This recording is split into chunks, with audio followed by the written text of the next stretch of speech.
Ok, buenas noches a todos. Muchas gracias por la invitación que me hicieron. Es para mí un honor que me permitan dar este tema. Este tema pasa un poco más de lo que es lo técnico o lo mecánico de lo que nosotros realizamos. Está un poco más enfocado a las acciones bioéticas que como enfermeros en un comienzo se nos brindan o se nos inculcan y que poco a poco lo vamos perdiendo. De entrada, quiero solicitarles a los asistentes que por favor me pueden con sus palabras lo que ustedes entiendan por ser humano y la humanización.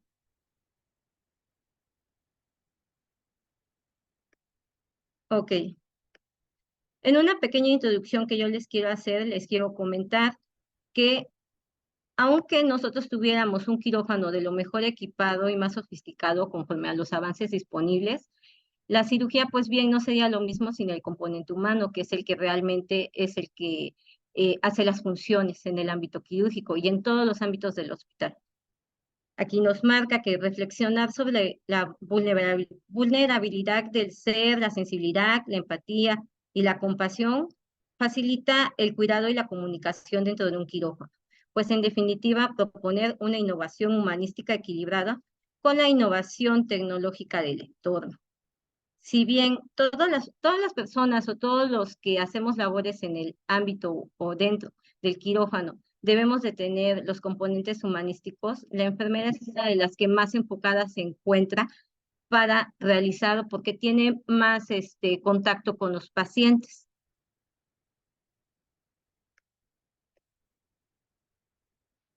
¿Qué vamos a ver el día de hoy? De entrada vamos a ver cómo se divide nuestro quirófano y el perioperatorio. Segundo, vamos a ver el marco legislativo de la atención y el cuidado de la salud. Tercero, la seguridad en el ámbito quirúrgico. Y cuarto, la humanización y humanizar.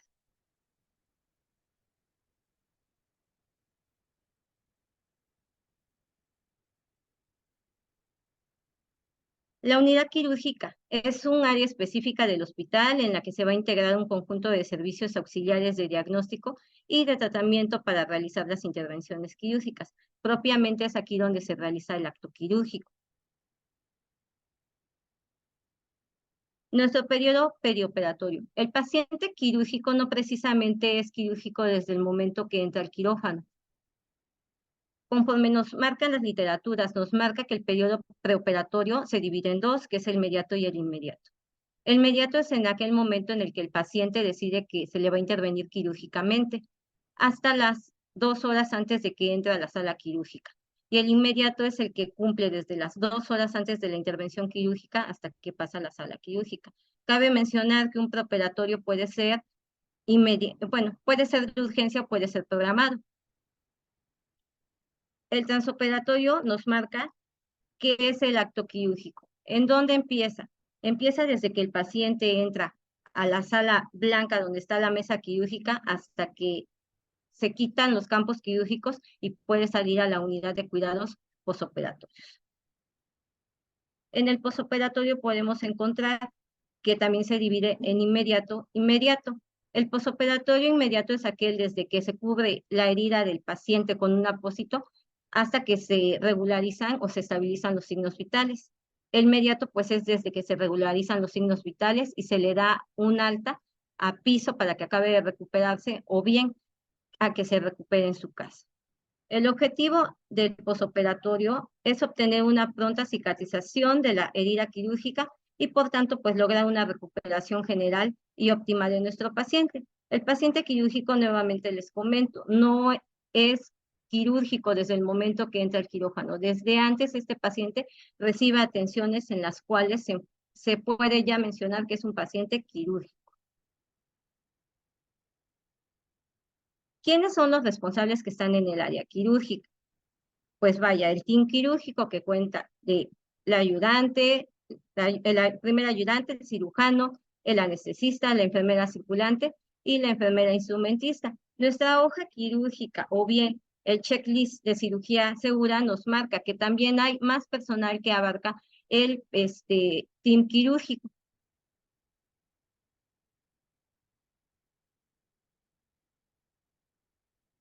Como los antecedentes que tenemos de la seguridad de los pacientes nos marcan de entrada la Cruzada Nacional por la calidad de los servicios de salud. Esta fue lanzada en el 2001, que fue una primera estrategia que se realizó, que llegó a México y que venía desde antes por parte de la OMS. ¿Para qué? Pues para mejorar la calidad de la atención médica que se desarrollaba de manera aislada, tanto en un sector público como en el privado, y estimular a todas las organizaciones que nunca se habían enfocado sus acciones en la mejora de la atención de los pacientes. Cabe mencionar que con esto se estandarizaron todos estos cuidados y atenciones para la calidad del paciente, tanto en las instituciones públicas como en las privadas.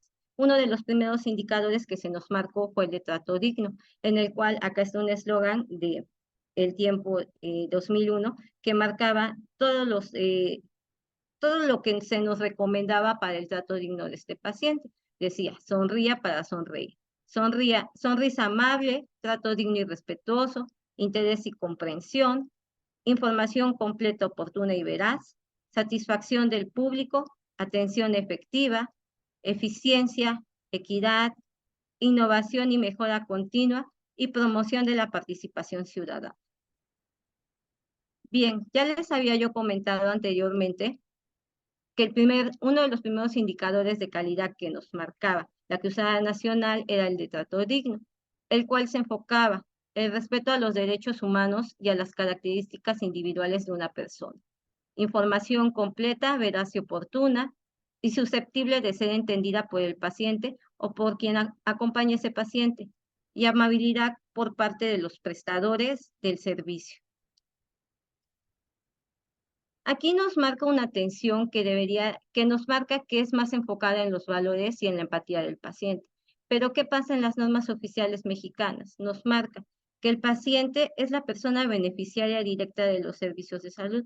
Aquí se enfoca únicamente como si fuera un ser administrativo y no precisamente una persona que tiene sentimientos, que es única, que es irrepetible y que cuenta con necesidades más que lo mecanizado. Con esta van tomando de la mano lo que son las acciones esenciales de la seguridad del paciente, lo que antes había comenzado como las metas internacionales, que solamente eran 6, ahora son 8 acciones esenciales de la seguridad del paciente y que algunas están enfocadas a algo más esencial, como es el caso de las que se enfocaron en los casos de COVID.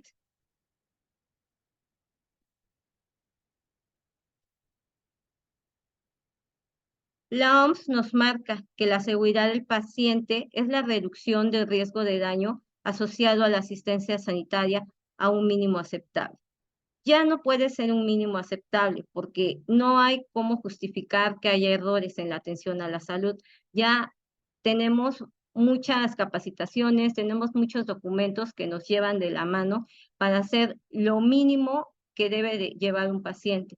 Entonces, este mínimo aceptable no es aceptable. En el año 2007 se manifiesta que uno de cada 20 pacientes quirúrgicos experimenta un evento adverso previsible.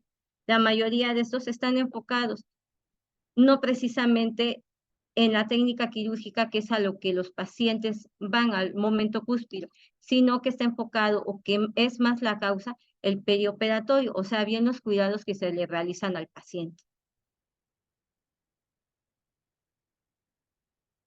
Para esto igual la OMS nos marca las recomendaciones de seguridad del paciente quirúrgico. Esto solamente enfocándonos a la seguridad del paciente, en el cual tenemos como de primera opción el listado de verificación quirúrgica que nos da la OMS, que es el checklist de cirugía segura, en el cual están todas las acciones que se le deben de realizar como filtros para evitar errores en la atención del paciente. Como segundo, nos marca las recomendaciones de Helsinki, que nos marcan o están más enfocadas a la seguridad de la anestesia, en el acto precisamente de la anestesia, así también en los casos en los cuales se necesite reanimación. El tercero nos marcan el proyecto de infección quirúrgica cero, en el cual se trata de reducir las complicaciones posteriores a la cirugía a causa de alguna infección. El marcaje del sitio quirúrgico, el uso seguro del medicamento etiquetado o bien los medicamentos y un traspaso seguro del paciente quirúrgico a la reanimación o a la unidad de cuidados intensivos si es que necesita ese paciente cuidados más específicos. Y profilaxis del tromboembolismo venoso.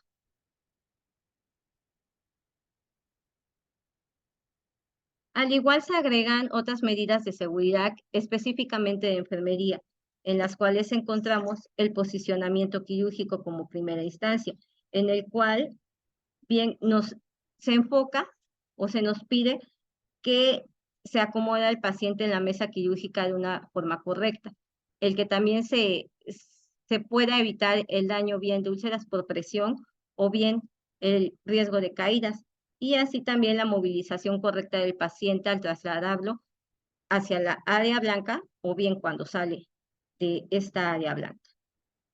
La seguridad de transfusión, que sería también otro de los indicadores que nos marcan para comprobar la disponibilidad de esos paquetes que se le van a administrar al paciente o bien de los hemoderivados que se le van a administrar. La disponibilidad de las pruebas cruzadas, la seguridad en la administración de los productos sanguíneos y si se necesitara la extracción correcta de muestras de sangre. La prevención del tromboembolismo, que sería enfocada en dos ámbitos, lo farmacológico y lo no farmacológico. Lo farmacológico serían medicamentos propios para evitar el embolismo y lo no farmacológico, lo que conocemos como el vendaje de miembros inferiores o bien ya actualmente las medias tromboembólicas. El stop de los errores de la medicación, en el cual nos marca la organización y comprobación tanto de los carros y unidades para la reanimación, así como el stop de los medicamentos que se tienen en un quirófano, y las caducidades, la doble verificación al administrar los medicamentos, la precaución con los fármacos que tengan o que cambien a su aspecto lechoso, las precauciones de fármacos que tengan etiquetas dudosas. Aquí podríamos mencionar también que nosotros estemos al tanto o que sepamos reconocer los medicamentos que son de alto riesgo y así también identificar, hacer uso correcto de los medicamentos que se van a administrar. Después, la infección quirúrgica cero. La infección quirúrgica cero es para reducir los riesgos de infecciones que pueda haber en esta herida quirúrgica que va a quedar. Aquí nos marcaría el lavado de manos, la esterilidad del material, las medidas asépticas y antisépticas, así también los antisépticos que se necesiten en la piel para el procedimiento quirúrgico, el control de la abertura de puertas y del número de personal que debe de haber en el área quirúrgica, verificar la preparación del área quirúrgica. En este caso podemos mencionar, ya no se debe de utilizar la tricotomía, sino solamente recortar el vello al margen de que no sea sorboso para el procedimiento quirúrgico y evitando que se hagan lesiones en la piel. Aquí también, si la tricotomía no debe de ser completa en áreas o en extensiones muy grandes de la piel porque esto causa o puede causar tanto irritaciones como infecciones. La profilaxis antibiótica, que es de menos de 30 minutos antes del procedimiento quirúrgico, la normotecnia de este área o bien del quirófano, que podemos mencionar que el quirófano debe de estar de 21 a 23 grados centígrados y que el paciente no debe de estar con hipertermia durante su procedimiento. Así también nuestro quirófano debe de contar con una buena ventilación, inyectores y eyectores de aire y la limpieza continua de este quirófano antes, durante y posterior del procedimiento quirúrgico. La cirugía correcta, aquí va enfocado a la acción esencial de la seguridad del paciente 4, que nos pide el procedimiento correcto al paciente correcto, enfocado un poquito más al área quirúrgica. Aquí también podemos aumentar que el cero error a que nosotros tengamos una verificación correcta de un paciente, o sea, la identificación correcta de nuestro paciente a partir de la historia clínica o bien del expediente, así también verbalmente, y apoyarnos con el brazalete de identificación de nuestro paciente. Otras prácticas quirúrgicas que podemos mencionar sería también el evitar las lesiones por electrocauterio o bien en la electrocirugía, Evitar alergias no solamente por medicamentos, sino también por algunos materiales que puedan causar reacciones en nuestro paciente. Prevención de lesiones por radiaciones ionizantes, prevención de retención de objetos extraños como serían compresas o hasta inclusive podríamos hablar de cánulas, registro y evaluación de los eventos adversos y formación continua y seguridad y comunicación del trabajo en equipo, así también la formación continua de actualización de los temas enfocados a la atención.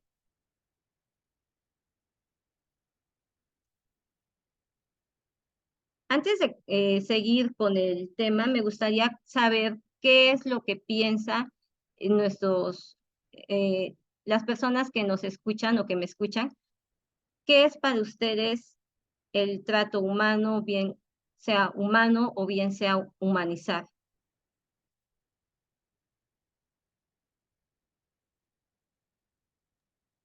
Me gustaría leerlos. Pueden también activar su micrófono, maestra. Quien guste participar, adelante.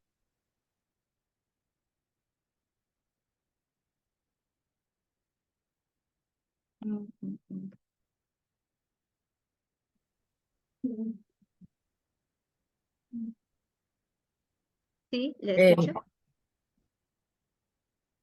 ¿Yo? Sí. Hola, buenas tardes.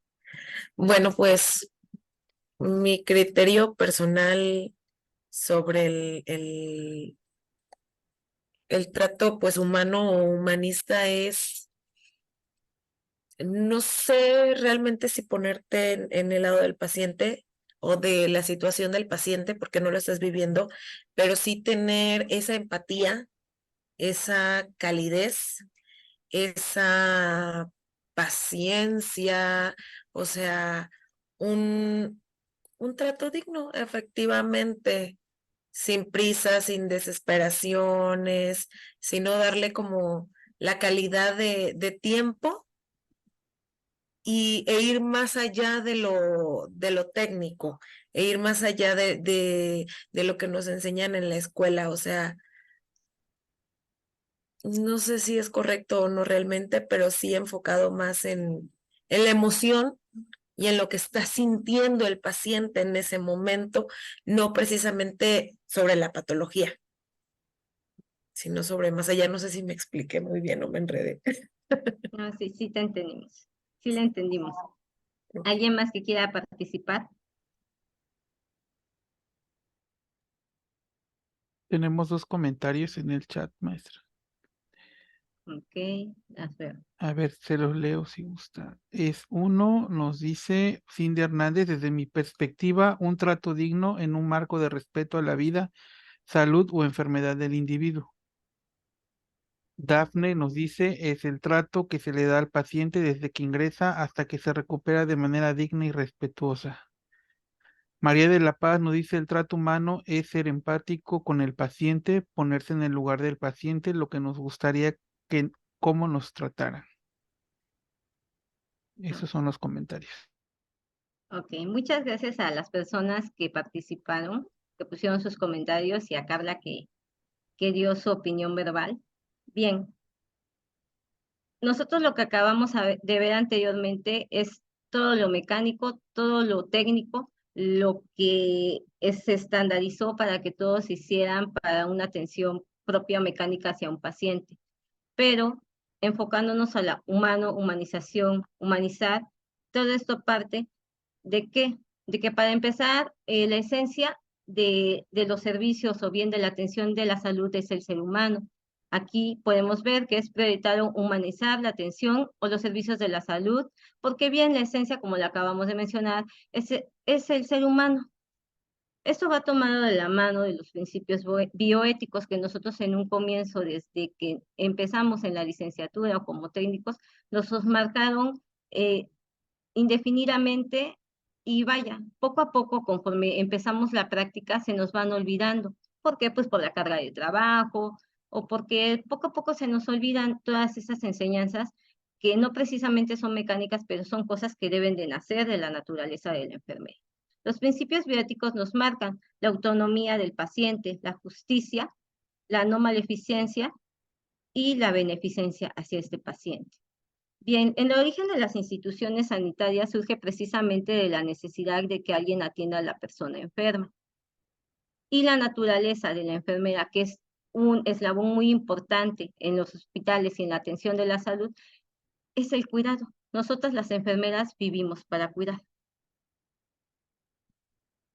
Las virtudes que los profesionales sanitarios deberíamos adquirir para llevar a cabo una práctica clínica más humana.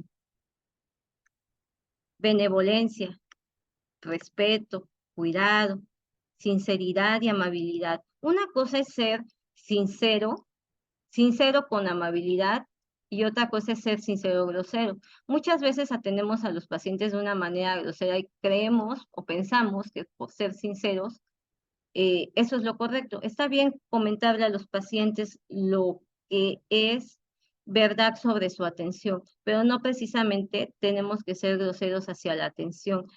Es muy duro para un paciente todavía el que esté enfermo, que las personas con las que acuda que lo atiendan lo rechacen por la disposición que en ese momento tiene. El paciente que está hospitalizado, que requiere la atención a la salud, tiene sentimientos encontrados, y aquí cabe mencionar que no hay sentimientos buenos ni sentimientos malos. Cada uno los procesa conforme a su naturaleza, conforme a su entendimiento. La justicia, la compasión, la integridad, el olvido de uno mismo. El olvido de uno mismo, acá tenemos una palabra, self-effacement, que sería eh, lo que es el ser modesto. El ser modesto es que nosotros no nos creamos más que alguien o más que una persona. Enfatizado a la atención a la salud, podríamos decir que no necesitamos estar más elevado de nuestro paciente o hacerlo sentir menos. El paciente acude a nosotros para buscar ayuda y sobre todo empatía. Aquí también, dentro de las virtudes, nos marca la prudencia.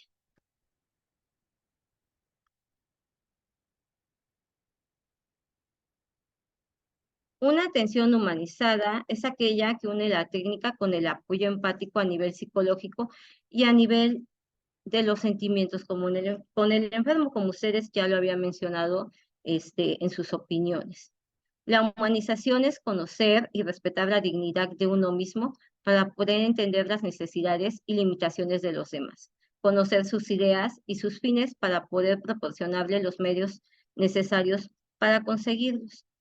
Consiste en proporcionar cuidados a la persona de manera solidaria, digna, con respeto, empatía y teniendo en cuenta sus decisiones y sus valores. Si bien con esto vamos a unir lo que es lo profesional, el lado humano, el lado técnico y así también el lado ético. Humanizar es comprender al hombre y en su totalidad. Y esto es posible si caminamos hacia el encuentro del ser humano desde lo hondo, escuchando, conociendo y reconociendo sus problemas, sus esperanzas, sus dificultades, su historia, pero esto solo es posible si hay reciprocidad. Si nosotros no nos mostramos del lado humano con nuestro paciente, él no nos va a mostrar su lado sensible o su lado humano. Y esto es una conexión que nosotros hacemos más de la atención que brindamos con la seguridad de los procedimientos.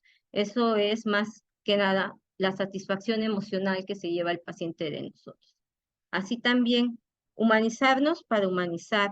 Y esto solo es posible si asumimos la valentía de reconocer nuestra propia historia, también llena de soledades, fracasos, dificultades y esperanzas. Es por eso que nos marca que debemos de ser modestos. ¿Por qué? Porque si hablamos de las emociones y de los sentimientos, nosotros no estamos arriba de nadie. Todos somos humanos, todos tenemos los mismos sentimientos y debemos de ser empáticos. ¿Por qué? Porque no sabemos si nosotros estuviéramos en esa misma situación, cómo responderíamos nosotros ante esas circunstancias. Esas empatías nos hacen pensar, o es a lo que recalcamos, ser tratados, tratar como nosotras queremos ser tratados, ¿sí?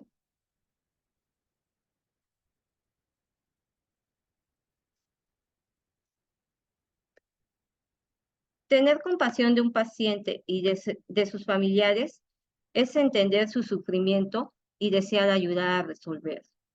La compasión va más allá de la empatía, pues esta es una forma de inteligencia de capacidad cognitiva, de entender inteligentemente, mientras la compasión se refiere a un nivel más básico, de solidaridad ante el sufrimiento. La compasión es un sentimiento, no un conocimiento.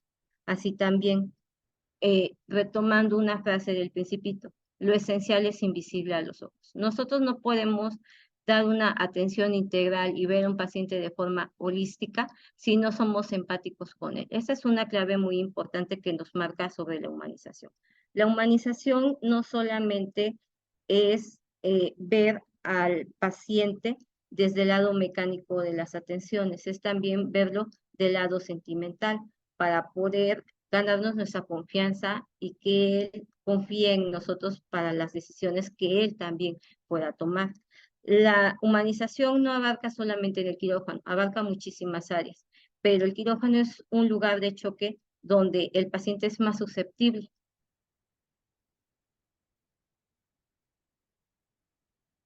La responsabilidad va al 200%. Cada profesional del equipo es 100% responsable de seguir las prácticas de seguridad recomendadas y 100% responsables de hacer que los demás sigan estas prácticas.